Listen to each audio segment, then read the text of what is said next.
Hi again. Hello there. Hello. So, Josué, I wasn't planning on starting with that, but I have to. What's up with the glasses? Well, first of all, I want to start by acknowledging the indigenous peoples of this land. The Ohlone peoples, many different bands of Ohlone people that have lived here since a long time. And I just want to acknowledge them. I'm a guest here today, so I want to say thank you for the ones that are living, the ones that will come in the future, and the ones that have been here for a long time.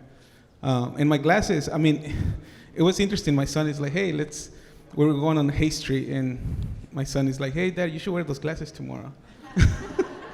So my son picked my glasses, and he's like, you got to protect your eyes.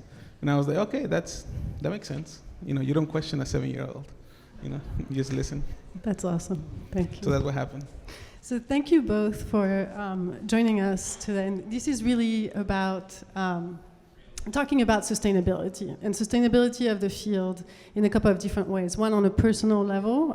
This is a hard industry on a lot of levels, and you both have had path as creatives, and we'd love to hear more about that. And then also, what is the future? And there is just so much entrepreneurship and changes going on. And so I'd love to talk also about that. So those are the two main themes here. But I wanted to ground us a little bit in terms of context as to the field that we operate in. And so last year when we were standing on this stage, thank you for the clicker, that's going to be helpful. We revealed the State of Photography report with Tara Pixley, who was one of the co-authors of this report. And it really showed some of the statistics, and I'm not going to go through all the statistics, but really how difficult it has become to operate in this field. So much difficulty from a financial perspective, so much difficulty from an inequity perspective as well. So those are the stats that I wanted to share to ground this conversation and come back to it. To note too that we worked with Tara on helping support this report to really get a sense of what the field of visual storytelling looked like, and that we did that with the Knight Foundation as well. But that we'll be looking at doing more of that research to really get us a sense of where the field is going. So I wanted to share that. Again, I'm not going to go into all of it. I highly recommend everybody take a look at this report, which is on our website. But I wanted to start with you, Josué, because you have like a pretty uncommon path in photography. You started as a photographer, you've become an entrepreneur, a creative director, and I'd love to hear more about this journey and also how you see sustainability for yourself. I'm gonna do that. Yes, sorry. All right.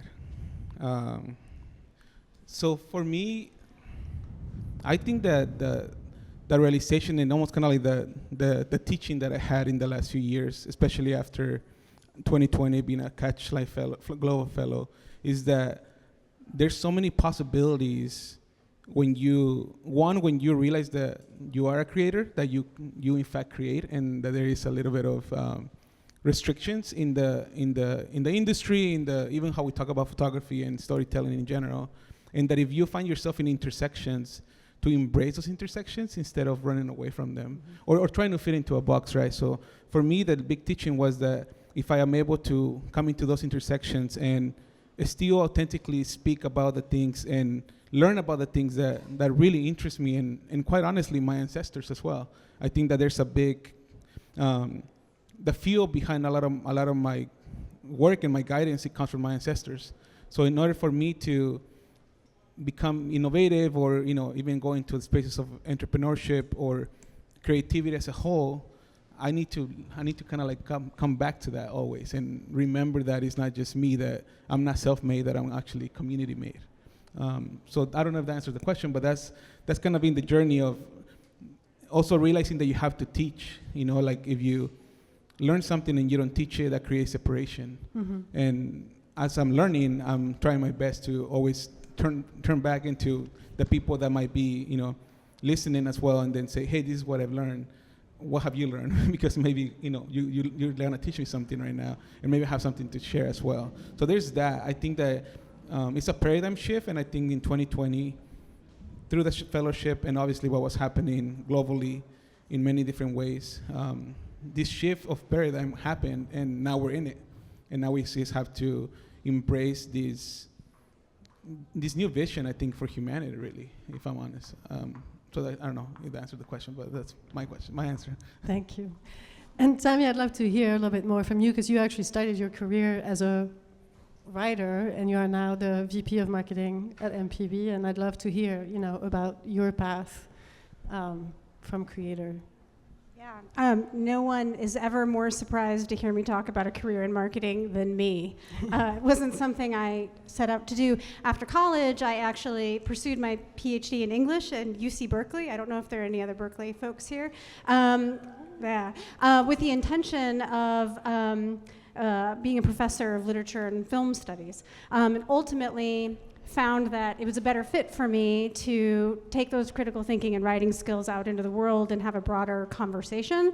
And I was very lucky to be able to be a freelance culture writer for a lot of publications, including print. That probably dates me quite a bit, for many years. But in order to help pay my bills, I also found that I was taking a lot of interesting copywriting and consulting gigs, and sort of accidentally, strategically building up a knowledge base in marketing. There were a lot of marketing-related roles and projects, so strategy, analytics, brand and creative, and one day realized, I think I have a career. It actually took a little bit of soul searching to come to grips with that, actually, and a couple decades later, here I am. But I think the big takeaway for me in all of this is that if you are a storyteller, you can actually parlay that talent and your creative problem solving into perhaps a surprising career that is meaningful for you, as long as you have purpose alignment with what you're doing. This has always been really important to me, right? It might be marketing, but I've always been very deliberate in the choices I've made about the clients or the projects or the businesses that I've worked with. And I find that if you can find that purpose alignment, then you can actually make a living and still have a life that's full of a lot of creative work that you really, really want to do. When you're a marketer, you're always responsible for driving business value, and that's true if you're working for a for-profit company or a nonprofit or a political organization of any kind.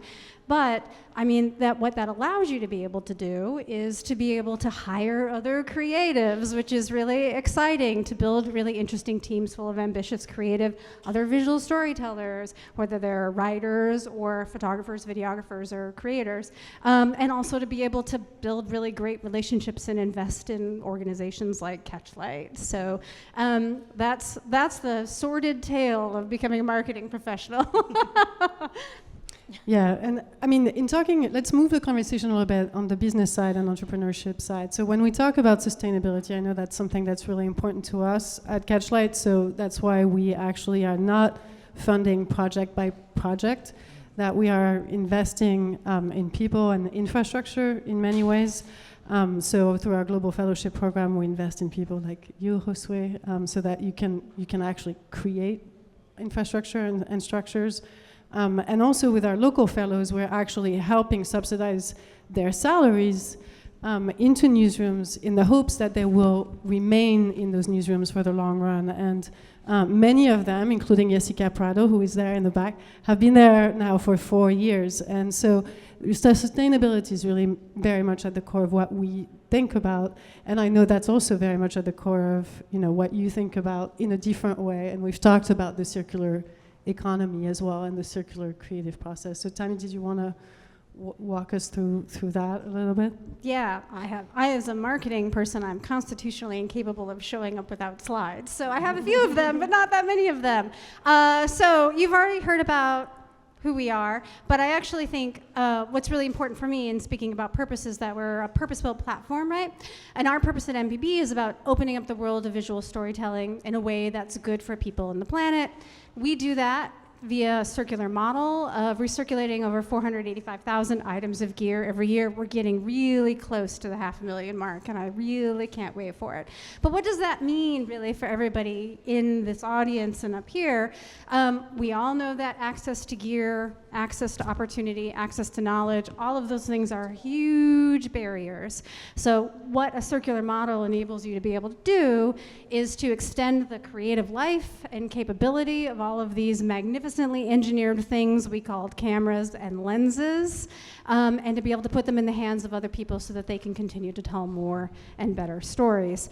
From a business perspective, I think it's really useful to think about how large and important reuse is and circular models are. So last year we commissioned some research on how much unused tech was in people's homes. So we went out and we asked everybody, how many devices do you have? We're talking not just cameras, we're talking phones, laptops, gaming consoles, TVs. How many of these do you have and how much are they worth? And then we crunched the numbers and it's astonishing.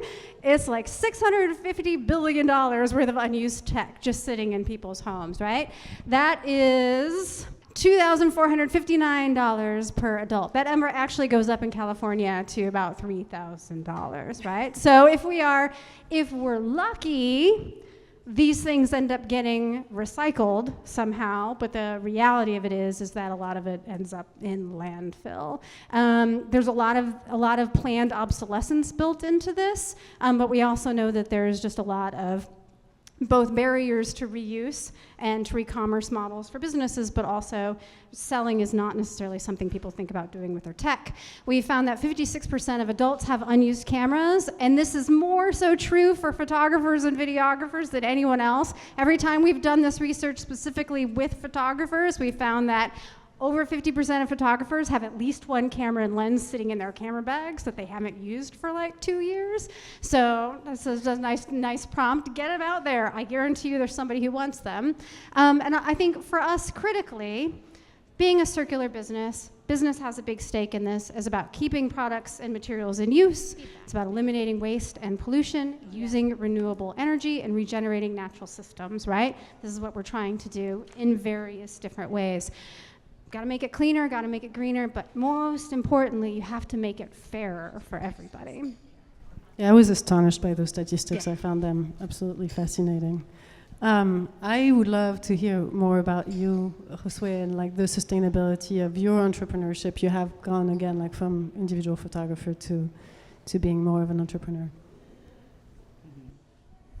Well, I mean, a lot of the audience are probably storytellers or visual storytellers, so I guess I got to come from that perspective of,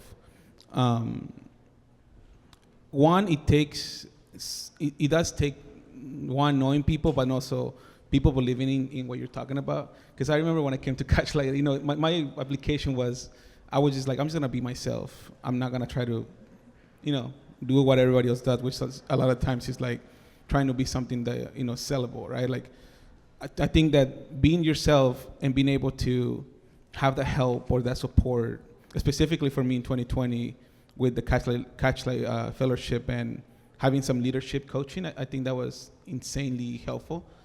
So having that support from people that just are totally okay with you being yourself, and then from there continuing to want to believe that, because even today I was like questioning myself, should I wear these sunglasses? I was like, no, but that's really who you are. Like, and if people don't like it, then that's totally good. Like, it's actually amazing, But I think that support, believing in yourself, and then also going into a space of knowing that you cannot do it by yourself.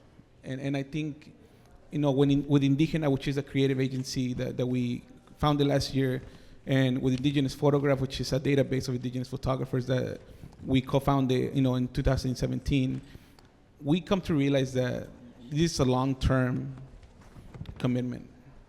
So sometimes you see the growth every year, and sometimes you see the decline every other year. And ultimately, if you're committed to, and I don't really like the word mission at all. I like vision, almost kind of like your purpose or why you're here doing this. If you stick to that, and for us, it's, at least for me personally, it's very much about keeping the creator at the center of my practice. And when I realize that I am the creator, that in a sense it's like the creator lives in me. And if I'm taking care of myself and I apply self-care to my practice every day and to even come into things like this, then I'll be able to do this for the next 20, 40, 60 years. And that there'll be some form of seeds that will be planted through that journey, through that creative practice that is rooted, like I said earlier, in my ancestors and in the future people, the people that will never meet. That keeps me sustainable, you know. And I always have to come back to that. I mean, there's projects, there's opportunities. It's always all these shiny things that are gonna come your way. But when you know that you are actually doing this because you won't see the fruits of those seeds, like the one day I'm gonna be gone, and they're gonna be talking about Josué Rivas and like, oh my God, Josué did these things with CatchLight. That's why, because we're living messages for the future here. Thank you for that. So talking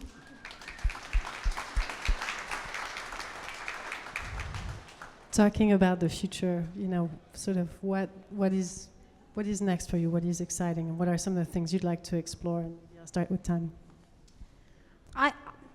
I actually really think that business has a really important role to play in building a sustainable future. I think we can't do it without business, right? We have to be relentlessly future focused. I think that, in fact, we tend to talk about sustainability as if it's not good for business. We have to convince people of it. But in fact, building sustainable supply chains and really moving away from a linear economy that's sort of like about take, make, waste is the only way we have business opportunities in the future, honestly. That is how we create opportunity, that is how we sustain ourselves, and that's how we manage risk for the long term. And so I think that helping to drive the conversation, I think whatever role you have when you're dealing with in any business or in any capacity, asking the question about what are we doing about sustainability, I think is really, really important, and everybody has the power for that. And if anybody in this audience is also in marketing, I would strongly encourage you to do the work of carbon footprinting your marketing efforts. I mean, I think we talk about those kinds of things in terms of your overall business efforts, but I think there's a tremendous amount that especially folks who work in marketing can do. Investing in business relationships, organizational relationships, investing in talent for the long term, all of those things build authentic relationships, and they help drive the right conversations forward so that more businesses will begin doing this work. Thank you. Josué, what about you? I'm like, where should I go? So yesterday we were at the CatchLight fellowships. It's, you know, kind of what do you call it, like a gathering? It's called a gathering. And there were a lot of words that I keep hearing. The word transformation, because it was one of the themes for presenting some photographs. So the word transformation, also collaboration, which is something that has been, you know, has a word that has inserted itself back into this industry. And then for me, what kept coming up out of that, it was the fact that the future of not only this industry and not only this, not only even CatchLight or even what we're doing, it's the future of humanity is collaboration, right? So if we're trying to transform into a place of sustainability or a place of, you know, quite honestly, listen to indigenous peoples more, like going back to indigenous ways of living on Earth. If we remember that actually is going to be necessary, and that the future of, you know, CatchLight, of Summit, of the industry, and overall, it's us seeing each other at a place where we need to transform something, and we need to find a way back to our own root, to our own center. And then when we realize that our actions, you know, like we talk about like product and commerce and marketing, like, you know, it's interesting because this is so part of our lives right now, right? But imagine when we have natural disaster, like who cares about your KPI, right? Like nobody cares about your KPI at that point. Nobody cares at all. But yeah, we're living in a place, in a paradigm where we're transforming and moving into a place that it's gonna just require us to look at the very basics and almost kind of like if you want a photograph, like imagine 100 years from now, there will be like some weird movie about like somebody finding a Leica somewhere in the middle of like, natural disaster, you know what I mean? But because it's illusions, like I think that we need to go towards the truth instead of towards the illusion. If we go towards the truth in marketing, then at that point marketing becomes something else, So I don't know, that's the future of that, I think. Okay, that's great. Well, thank you so much to both for sharing your perspectives and insights.